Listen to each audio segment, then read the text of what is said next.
السلام علیکم ورحمۃ اللہ وبرکاتہ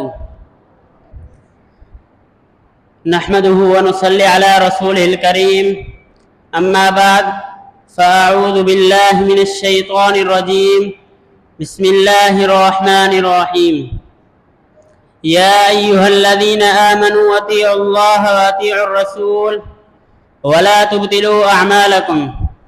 مختصر حمد و ثنا اور درود سلام کے بعد آج جس موضوع پر میں گفتگو کرنا چاہتا ہوں وہ ہے اطاعت رسول۔ جیسا کہ اللہ رب العالمین نے فرمایا کہ یا ایھا الذین آمنوا اطیعوا اللہ واطیعوا الرسول ولا تبطلوا اعمالکم، اے ایمان والو اللہ اور اس کے رسول کی اطاعت کرو اور اپنے اعمال کو برباد نہ کرو۔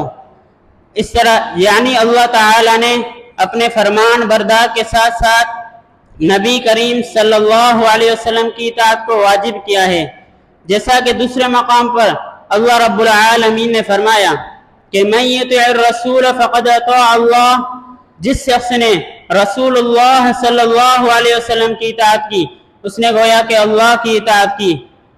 اس طرح نبی کریم صلی اللہ علیہ وسلم نے فرمایا کہ من عمل عملا لیس علیہ امرنا فہو رد، جس شخص نے کوئی ایسا عمل کیا جس پر ہمارا امر نہیں، ہماری مہر نہیں، وہ عمل مردود ہے یعنی قبول نہیں ہے۔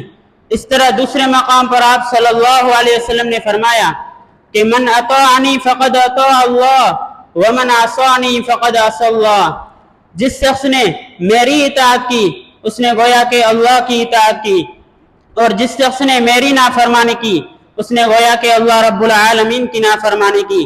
یعنی